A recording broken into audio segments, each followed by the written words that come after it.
ஒரு நாளில் வாழ்க்கை இங்கே எங்கும் ஓடி போகாது.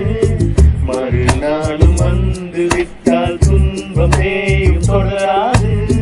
எத்தனை கோடி கண்ணீர் மண் மீது விழுந்திருக்கும். அத்தனை கண்ட பின்பு பூமி இங்கு பூ பூக்கும்.